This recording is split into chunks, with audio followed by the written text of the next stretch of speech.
Bismillahirrahmanirrahim. Assalamualaikum warahmatullahi wabarakatuh. Salam damai sejahtera untuk kita semua. Salam persaudaraan persahabatan untuk kita semua. Semoga Yang Maha Kuasa senantiasa melindungi, meridhoi, membimbing acara kita malam ini. Para pimpinan organisasi alumni kelompok Cipayung yang malam ini lengkap hadir. Bung Febri Titilepta masih di Ambon, ada tugas negara. Kemudian Kanda Mukwam dalam perjalanan dari daerah, tapi tidak mengurangi mana persahabatan kalian datang para pucuk pimpinan. Kanda Hanif Dahiri, mulai dari ujung, beliau ini besar perhatiannya pada kegiatan-kegiatan kita. Kanda Sahat Sinaga, Sekjen PNPS, KMKI, dan yang sangat populer dan dekat dengan kita karena dua kegiatan ini support terus dari Kanda Ahmad Basara yang alhamdulillah kebetulan beliau saat ini juga Wakil Ketua MPR RI, Ketua Umum PA KMNI, masih Pak Juta. Dan yang sangat lebih familiar pada kita Kanda Hermawi Taslim, Ketua Umum Porkoma Pemkri, dan yang kita cintai, kita banggakan Kanda Tifa Yoga Moladi, Koordinator Presidium Majelis Nasional KAHMI. Ada 3 catatan kita pada pertemuan awal para sekjen, bahwa semangat kita alumni kelompok Cipayung ini adalah tagline utama kita menuju Indonesia yang dicita-citakan masih sangat aktual dan relevan dengan upaya kita sekarang. Atas dasar semangat itulah kita berusaha untuk memberi respon terhadap masalah-masalah yang terkait dengan upaya kita bersama melaksanakan amanah konstitusi. Yang kedua, bahwa kita sepakat dalam pertemuan pendahuluan para sekjen, para pimpinan yang akan memberikan sikap pandangan secara bebas sesuai dengan pandangannya masing-masing, tapi kita sepakat bahwa ada 5 poin yang menjadi koridor kita bersama, bahwa yang pertama adalah kita melaksanakan amanat konstitusi, bahwa kemerdekaan adalah hak segala bangsa, oleh segala itu segala penjajahan di muka bumi harus dihapuskan karena tidak sesuai dengan prinsip kemanusiaan dan prinsip keadilan. Yang kedua, kita lebih tersentuh lagi pada pertemuan pendahuluan itu adalah menggerakkan kita bersama untuk memberi atensi kepada persoalan-persoalan kemanusiaan. Kami tadi bisik-bisik, kita sepakat silakan posko bantuan silakan di mana, bisa di GMNI, bisa di KAHMI, bisa dimanapun, karena pada dasarnya soal teknis saja. Kita akan bisa membicarakan. Nah, persoalan kemanusiaan itu menggerakkan kita bersama, karena ini adalah menyangkut komitmen kita untuk menjaga, mengawal bersama masalah kemanusiaan ini. Dan yang ketiga, sikap kita jelas konkret mendukung penuh langkah yang dilakukan oleh pemerintah.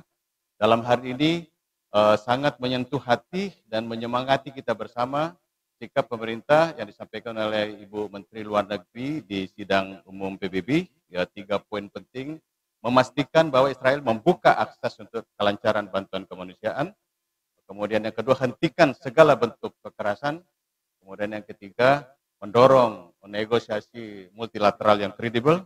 Dan saya kira kita pahami bersama karakter, tabiat, dan dapat track record dari Israel ini sejak perjanjian Camp David sampai perjanjian Oslo itu selalu saja mengingkari komitmen dan perjanjian, dan masyarakat internasional termasuk kita akan mengawal itu. Kita bersyukur, alhamdulillah Tuhan menghendaki bahwa kekerasan terhenti, tetapi kita tidak boleh lengah. Karenanya malam ini memberi spirit pada kita bersama untuk ikut mengawal dan juga menggerakkan aparat kita masing-masing di daerah untuk memberikan atensi dan berpartisipasi terhadap persoalan bantuan kemanusiaan ini. Maka atas dasar 5 poin itulah setelah para sekjen bertemu terwujudnya pertemuan malam ini, dan saya bersyukur pertemuannya itu waktu itu di sekretariat PA Persatuan Alumni GMNI langsung mendapat persetujuan, dan dalam waktu singkat kita sepakati hari ini, dan itulah yang menyemangati yang melatar belakangi pertemuan kita malam ini. Saya kira kita mulai saja mendengar pandangan para kanda kita, para pimpinan ini. Saya mohon izin diurut dari yang pertama, dari mana? Sesuai urutan Mas Ahmad Basara, baik. Karena yang pakai topi di antara gambar ini penasaran. Oh gitu. Pakai baju dulu. Baik, para pimpinan wilayah MW, MD kami juga hal yang sama untuk para pimpinan wilayah dan daerah, PIK PMI, PAGMNI, Forkoma Pemkri, PNPS GMNI di seluruh wilayah tanah air, para senior yang mengikuti via Zoom online, dan para hadirin yang berbahagia, mari kita ikuti bersama pandangan Kanda kita terkait dengan upaya kita bersama mendorong atensi kita terhadap perdamaian di Palestina. Dengan hormat Kanda Dr. Ahmad Basara, kami persilakan.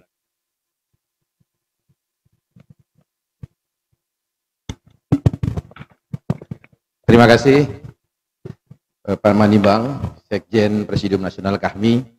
Sebenarnya kalau diurut dari simbol-simbol organisasi di acara ini, GMNI itu dari dulu tuh selalu di tengah. Jadi menengahi antara HMI dan PMI, menengahi antara Pemkri dan GMKI. Gitu.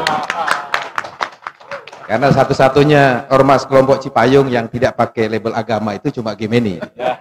Nah, jadi tapi bukan berarti tidak beragama, tapi menampung semua agama-agama kelompok Cipayung ini. Tapi baik, karena ini ada di markas KAHMI, saya di BKO kan di sini, jadi atas perintah Sekjen KAHMI saya akan menjalankan amanat ini. Bismillahirrahmanirrahim. Assalamualaikum warahmatullahi wabarakatuh. Selamat malam, salam damai sejahtera untuk kita semua. Shalom, Om Swastiastu, Namo Buddhaya, salam kebajikan. Merdeka. Selamat datang Prof. Hamka.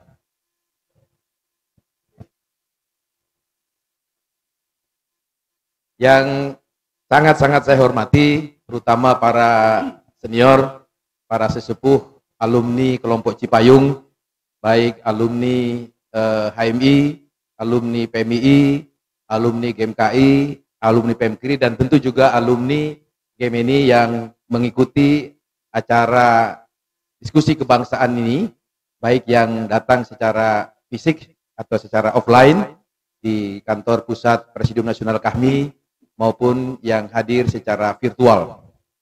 Juga yang saya banggakan, rekan-rekan pimpinan nasional, pengurus pusat Forum Alumni Kelompok Cipayung, mulai dari Sohibul Bait, Bung Viva Yoga Mauladi, Presidium Koordinator Presidium Nasional KAHMI bersama Sekjennya, Pak Manimbang Kaharyadi, yang saya hormati Ketua Umum Forkoma Pemkri, Bung Hermawi Taslim, juga yang saya hormati Sekretaris Jenderal PNPC ya, PNPS GMKI, Bung Sahat Siagian, Bung Sahat Sinaga, dan Sekjen IKA PMI, Bung Hanif Dahiri, dan seluruh teman-teman yang hadir di dalam kesempatan kali ini di gedung KAHMI Center ini. Pertama, karena ini kita selenggarakan juga dalam rangka bulan Syawal, tentu sebagai bangsa yang ingin menjaga tradisi Islam bangsa Indonesia, kita juga melaksanakan pertemuan ini sebagai bagian dari kegiatan halal bihalal keluarga besar Forum Komunikasi Alumni Kelompok Cipayung.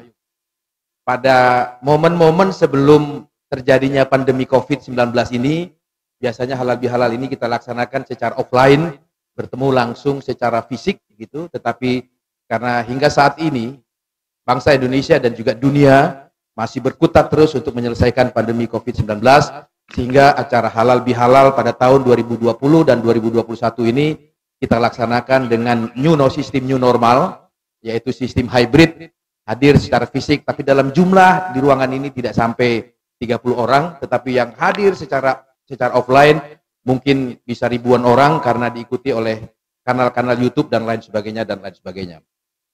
Oleh karena itu, saya sebagai Ketua Umum DPP Persatuan Alumni GMNI, dan juga karena saya dipercaya oleh negara sebagai Wakil Ketua Majelis Permusyawaratan Rakyat Republik Indonesia, dengan ini menyampaikan selamat Hari Raya Idul Fitri kepada saudara-saudaraku kaum muslimin dan muslimat bangsa Indonesia, baik yang tergabung dalam alumni kelompok Cipayung, HMI, dan PMI, juga saudara-saudara kita sebangsa setanah air yang beragama Islam, seraya memohon minal aidin wal faidin, mohon maaf lahir dan batin. Tradisi halal bihalal ini adalah tradisi yang tidak kita temukan di negara-negara Islam sekalipun. Saudi Arabia sebagai negara di mana Al-Quran turun pertama kali, kita tidak temukan adanya tradisi halal bihalal. Juga di negara-negara Islam lainnya, kita tidak menemukan tradisi halal bihalal ini. Bahkan kita tidak temukan hadis-hadis Nabi yang mengajarkan tentang halal bihalal ini. Bahwa silaturahim itu dihajarkan di dalam Al-Quran, iya. Tetapi dalam bentuk halal bihalal ini, itu hanya ada dalam tradisi umat Islam Indonesia. Kita ketahui kalau kita lacak dari sisi sejarah, tradisi halal bihalal ini diperkenalkan ketika di tahun 1924. Organisasi Muhammadiyah yang baru beberapa tahun berdiri di 1912 membuat sebuah majalah yang namanya Majalah Suara Muhammadiyah. Majalah ini kemudian yang menawarkan iklan halal bihalal untuk keluarga besar Muhammadiyah yang berada di berbagai kepulauan pada waktu itu, di tahun 1924. Jadi sudah ada tradisi untuk memperkenalkan halal bihalal ini. Tetapi secara kenegaraan, tradisi halal bihalal ini diperkenalkan oleh Presiden Soekarno. Ketika tahun 1948, Indonesia baru seumur jagung merdeka, para elit politik kita pada waktu itu berselisih paham. Dan banyak yang dalam tanda kutip bertikai satu sama lainnya.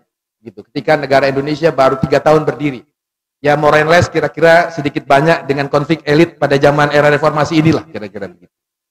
Presiden Soekarno sebagai kepala negara pada waktu itu, karena di tahun 1948 sistem pemerintahan kita sudah berubah menjadi sistem parlementer, berpikir bagaimana caranya mendamaikan para elit politik yang selalu bertikai pada saat itu. Nah kebetulan Bung Karno meskipun dia kader Muhammadiyah, tapi sangat dekat dengan kiai-kiai Nahdlatul Ulama. Salah satunya beliau sangat dekat dengan Kiai Haji Wahab Hasbullah. Di tahun 1948 itulah Bung Karno berkonsultasi kepada Kiai Wahab Hasbullah, bagaimana caranya mendamaikan para elit politik yang bertikai. Kita baru 3 tahun merdeka, tapi pemimpin-pemimpinnya sudah saling bertikai satu dengan yang lainnya. Lalu Kiai Wahab Hasbullah mengusulkan kepada Presiden Soekarno agar di Idul Fitri yang akan datang kita kumpulkan para elit politik ini di Istana Negara, lalu kita buat forum yang namanya Forum Silaturahmi. Silaturahmi. Di belakangnya HMI, Silaturahmi, HMI ya, itu kira-kira. Maka PMI mengganti jadi Silaturahim gitu lah. Gitu. Lalu kemudian usul Kiai Wahab Hasbullah ini disetujui oleh Presiden Soekarno untuk mengumpulkan para elit politik di Istana Negara dalam suasana Idul Fitri, ada lebaran Idul Fitri itu. Akan tetapi Bung Karno mengusulkan namanya dirubah. Jangan silaturahmi, itu sudah terlalu umum. Apalagi nanti kalau ada HMI, PMI, mereka nanti bertikai lagi gitu kan. Cari yang nggak ada HMI-nya, nggak ada PMI-nya, kira-kira begitulah kalau Cipayung sudah berdiri gitu kan. Akhirnya diusulkanlah nama lain, yaitu halal bihalal. Usulan nama halal bihalal ini kemudian disetujui oleh Presiden Soekarno pada waktu itu, yang artinya kalau secara etimologis halal bihalal ini berarti halal bertemu halal, kira-kira gitu ya Pak Kiai Hanif ya. Kalau salah mohon maaf karena saya bukan PMI dan HMI. Halal bertemu halal gitu, kebaikan ketemu kebaikan. Itu karena saling bertikai, mungkin ada salah, hilaf dan dosa, saling memaafkan antar para elit politik pada waktu itu. Nah, sejak saat itulah kemudian terbentuk tradisi ketatanegaraan kita dalam bangsa Indonesia untuk menyelenggarakan dalam tradisi Islam bangsa Indonesia yang kemudian kita kenal sampai hari ini dengan nama halal bihalal. Yang dalam perkembangannya kemudian halal bihalal ini bukan dilakukan saja oleh pejabat-pejabat pemerintah atau negara, tapi juga dilakukan oleh komponen bangsa Indonesia yang lain. Menariknya, saudara-saudara sekalian yang saya muliakan, sekalipun halal bihalal ini adalah tradisi Islam Indonesia, bukan tradisi Islam di Indonesia, tapi tradisi Islam Indonesia, itu Islam yang berakulturasi dengan local wisdom bangsa Indonesia, tetapi dalam prakteknya, terutama dalam perkembangan beberapa tahun terakhir ini, yang namanya halal bihalal itu bukan saja forum untuk saling menghalalkan di antara umat Islam yang setelah 1 bulan berpuasa, untuk saling memaafkan. Karena kemudian dalam praktek sosial kita, halal bihalal itu kemudian dihadiri oleh saudara-saudara kita yang beragama lain. Ya, yang beragama Kristen ikut acara halal bihalal umat Islam, yang beragama Katolik, Hindu, Buddha, dan lain sebagainya. Jika kemudian halal bihalal itu menjadi tradisi sosialnya bangsa Indonesia, bukan lagi umat Islam. Bahkan beberapa tahun terakhir ini lebih progresif, revolusioner lagi, Bung Viva. Di mana bukan hanya halal bihalal sebagai tradisi Islam bangsa Indonesia, tapi juga ada acara buka puasa bersama. Di mana acara buka puasa bersama itu diadakan oleh ormas-ormas, lembaga-lembaga perkantoran dan sebagainya, yang bukan saja dihadiri oleh umat Islam yang berpuasa, umat Islam yang tidak berpuasa pun hadir di situ. Nah, gitu. Umat Islam yang tidak berpuasa tidak hadir. Tapi yang mau saya katakan adalah bahwa dalam acara buka puasa itu, saudara-saudara kita yang beragama lain juga hadir dalam acara buka puasa bersama itu. Inilah saudara-saudara sekalian, sebuah tradisi Islam bangsa Indonesia yang saya kira akan menjadi role model bagi paradigma Islam di negara-negara lainnya, yang ini tidak kita temukan di negara-negara Islam lainnya di dunia. Dalam konteks tradisi NU, saya kira NU telah mentradisikan apa yang disebut dengan Islam Nusantara. Islam yang berakulturasi dengan kebudayaan-kebudayaan lokal bangsa Indonesia. Jadi selain halal bihalal, buka puasa bersama, tahlilan, dan lain sebagainya. Yang oleh Muhammadiyah kemudian dikembangkan dengan Islam berkemajuan. Maka di tempat kami di Gemeni mengadopsi Islam Nusantara yang berkemajuan itu untuk Indonesia Raya. Itu. Jadi saya kira ini satu hal yang baik, yang saya kira kelompok Cipayung sebagai kawah candra di muka intelektual bangsa Indonesia. Dan di masa yang lalu, Bung Viva, ketika zaman kita di tahun 80-an, 90-an, kalau udah kelompok Cipayung kumpul, itu yang namanya apa? Mabes Abri Cilangkap, lalu kemudian apa? Organ intelijen itu BAIS dan lain sebagainya, mereka selalu berkeringat. Karena inilah organisasi yang sebenarnya sejak kelahiran HMI tahun 47 dan PMKRI dan seterusnya lah, itu paling muda kawan PMI. Karena tahun 60 ya, Bung Hanif kalau tidak salah, itu telah melahirkan kader-kader pemimpin bangsa yang saya kira telah menjadi role model. Di pemilu 2004, kalau tidak salah, pemilu pertama secara langsung setelah reformasi, saya mencatat waktu itu ada 4 atau 5 pasangan calon presiden dan calon wakil presiden. Setelah saya telusuri, calon presiden dan calon wakil presiden Indonesia di pemilu langsung pertama di 2024 itu cuma 2 sumbernya. Kalau dia tidak alumni kelompok Cipayung, maka dia alumni Tidar. Begitu, alumni Akademi Militer. Kita lihatlah misalnya Pak SBY dengan Pak Yusuf Kalla. Itu alumni Tidar dengan alumni HMI. Lalu Bu Mega dengan Pak Hamzahas. Ya, Pak Hamzahas ya. Waktu itu selanjutnya dengan Kiai Hasyim Mujadi. Tapi yang di 2024 dengan Pak Hamzahas. Pak Hasyim Mujadi benar ya, Pak Hasyim Mujadi. Alumni Gemeni dengan alumni PMI. Lalu kemudian Pak Agung Gumelar dengan Pak Hamzahas. Alumni Tidar dan alumni PMI, begitu. Lalu kemudian Pak Amin Rais dengan Pak Sisono, gitu kan? Alumni Gemeni dengan alumni PMI. Jadi hanya 2 kawah candra di mukanya yang namanya calon-calon pemimpin bangsa. Jadi begitu luar biasanya kawah candra di muka alumni kelompok Cipayung ini, sehingga negara harusnya ikut menjaga kelestarian kawah candra di muka organisasi kelompok Cipayung ini. Gitu. Jadi kalau besok kita kirim surat bersama, sampaikan ke Presiden, insya Allah Presiden dengar akhir. Kira-kira maksudnya begitu. Ya, Oke, itu sesi pengantar pertama untuk halal bihalal. Sesi kedua, ini saya harus bagi waktu juga. Nanti Pak Taslim diomelin Pak Surya Paloh kelamaan di sini. Diskusi kita hari ini adalah halal bihalal dalam rangka bantuan kemanusiaan untuk Palestina. Saya melihatnya di dalam konteks trilogi bangsa Indonesia, trilogi ukhuwah gitu. Kita diajarkan dengan yang namanya trilogi. Pertama, ukhuwah Islamiyah, persaudaraan di antara sesama umat Islam. Yang kedua adalah ukhuwah watoniyah, persaudaraan di antara saudara sebangsa setanah air, persaudaraan kebangsaan. Dan yang ketiga adalah ukhuwah basariyah atau ukhuwah insaniyah. Mohon maaf, jatahnya HMI, PMI saya ambil ini. Ini saya sering disebut Gemeni kanan katanya. Tapi Bung Karno itu sangat Islami. Kalau teman-teman Gemeni mau jujur, Bung Karno itu sangat Islami. Bahkan dia seorang santri ya.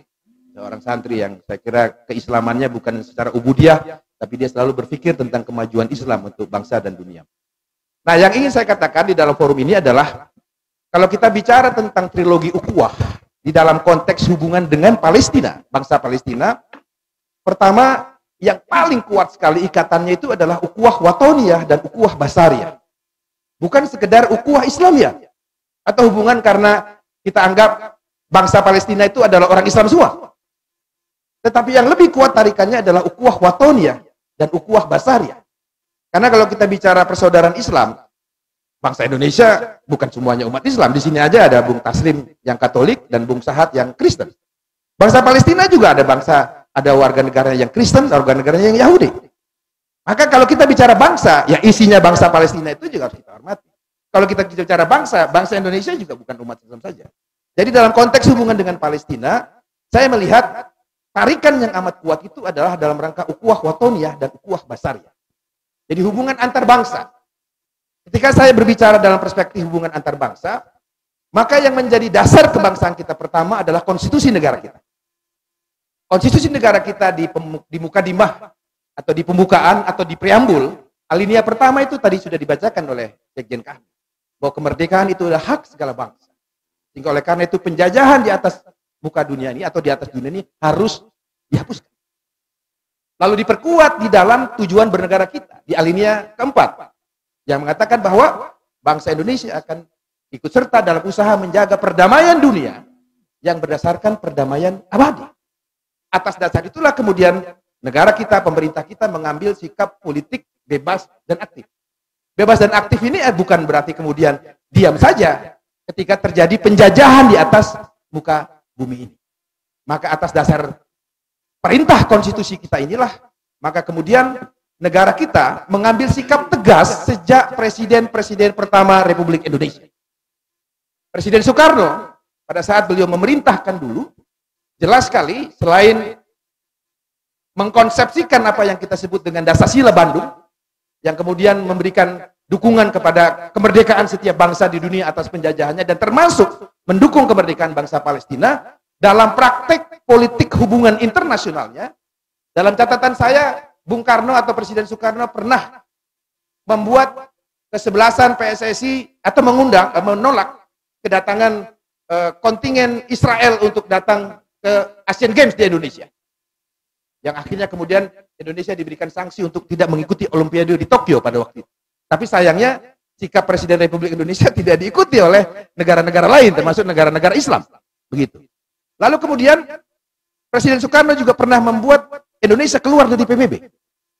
Karena selain alasan memasukkan Malaysia sebagai Dewan Keamanan PBB, juga PBB dianggap dimanfaatkan oleh negara-negara Barat untuk mendukung mendukung Israel.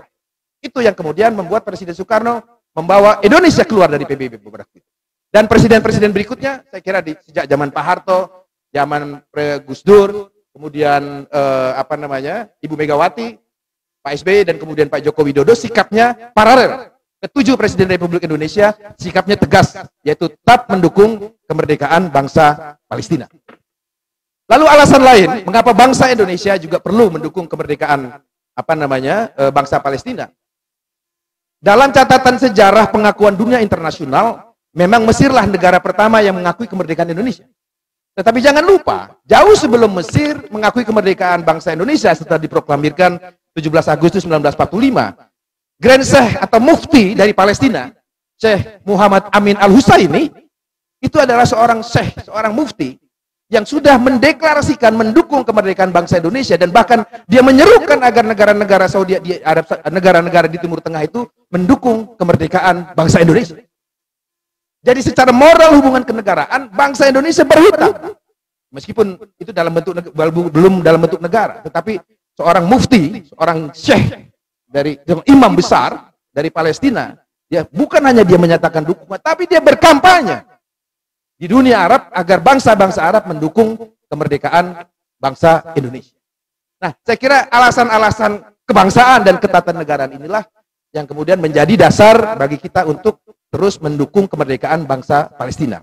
Itu ukhuwah watoniyahnya, hubungan kebangsaannya. Lalu bagaimana mengenai ukhuwah basariyahnya, hubungan kemanusiaannya?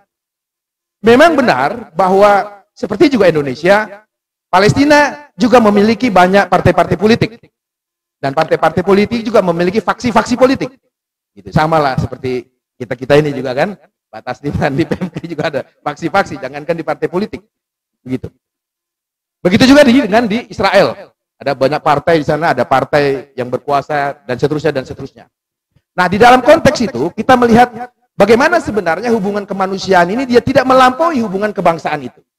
Nah, di dalam beberapa pemberitaan yang akhir-akhir ini muncul di media sosial dan lain sebagainya, misalnya bagaimana peran Partai Hamas di Palestina sekarang yang menolak resolusi PBB tahun 1974 tentang dua negara gitu, yang berbeda dengan kebijakan Partai Fatah gitu, sehingga akhirnya kemudian sering terjadi bentrokan antara pemerintah antara Israel dan Palestina. Di dalam konteks dinamika dan dialektika antar partai politik di kedua negara itu, rasanya kalau kita meletakkan hubungan kita dengan Palestina, termasuk alumni kelompok Coyong dengan Palestina ini, tidak dalam konteks hubungan dengan partai-partai politik yang bertikai di sana. Tapi hubungan kita adalah tetap dalam hubungan kebangsaan dan kemanusiaan. Ukhuwah watoniyah dan ukhuwah basariyah. Karena ketika kita masuk dalam hubungan alasan agama, maka bisa saja Pak Taslim tidak mau ikut. Bisa saja Pak Sahat tidak mau ikut. Karena ini urusan Islam. Tapi ketika urusan bangsa Indonesia, yang sila kedua Pancasilanya adalah kemanusiaan yang adil dan beradab, yang alinea pertama pembukaan Undang-Undang Dasar 45 adalah menginginkan penjajahan di atas dunia harus dihapuskan, dan perintah alinea keempat pembukaan Undang-Undang Dasar 45 ikut serta dalam usaha menciptakan perdamaian dunia yang berdasarkan perdamaian abdi dan sosial, maka bukan kita saja, saya termasuk saya sebagai umat Islam yang terpanggil, tapi saudara-saudara kita yang beragama lain juga merasa terpanggil untuk ikut membantu masyarakat Palestina yang menjadi korban akibat agresi militer Israel. Maka di dalam konteks itu, dalam perspektif saya, hubungan atau bantuan kemanusiaan untuk Palestina, kalau alumni kelompok Cipayung ini adalah on behalf bagian dari bangsa Indonesia, bukan karena alasan agama. Lalu yang kita bantu adalah bantuan kemanusiaan. Persoalannya adalah bagaimana bantuan kemanusiaan ini kemudian tidak dimanfaatkan oleh faksi-faksi yang ada di Palestina untuk kepentingan di luar urusan kemanusiaan. Misalkan tiba-tiba bantuan keuangan lalu dibelikan senjata misalnya kan. Lalu dibelikan lain-lain lah yang di luar hubungan kemanusiaan itu. Maka kalau kita mau mengambil jalan lurus ukhuwah watoniyah dan ukhuwah basariyah atau ukhuwah insaniyah itu, maka bantuan yang kita lakukan itu adalah dalam bentuk obat-obatan misalnya kan, yang diperlukan betul oleh saudara-saudara kita di Palestina yang menjadi korban akibat agresi militer Israel.